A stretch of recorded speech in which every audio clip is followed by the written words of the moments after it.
Hello guys, सजना main वस्तु है स्वास्थ्य के लिए, बहुत शक्तिदायक वस्तु है, काम में आता है वो। अभी वो सजना पाने के लिए जा रहा हूँ मैं। अच्छा। आप लोग देखते रहिए, हमारा वो पहाड़ में बहुत सारा सजना होता है। तो सजना पाने के लिए थोड़ा बहुत काशी सासी चाहिए, दा कटारी चाहिए। मैंने 100 बाई में काशी এখন बांधी लिया है। ये है काशी, ये काशी मैंने बांध लिया है। और ये दिखोले दिखोले बम दिखोले 100 बाई है ये। तो गाइस अभी मैं जा रहा हूँ मिशन सजना काटने के लिए। तो अभी आप देखते रहिए।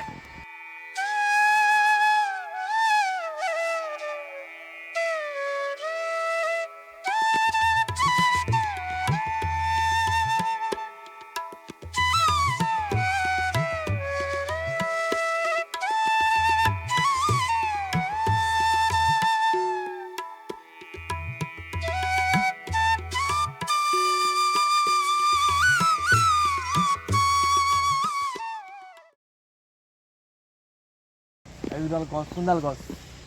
এইডাল গছ, এইডাল गछ को हम काट देंगे।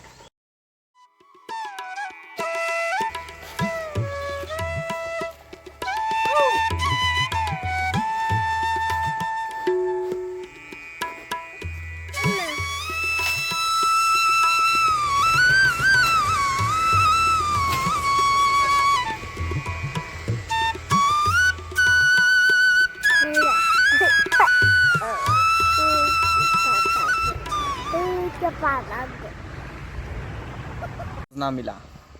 अभी इसके आलू के साथ भी खा सकता है आप, ऐसे ही भाज के खा सकता है। फरियों के साथ मिर्ची क्या अच्छा लगेगा, है ना? तो हम फरियों के साथ खाऊंगा दोस्तों। Thank you.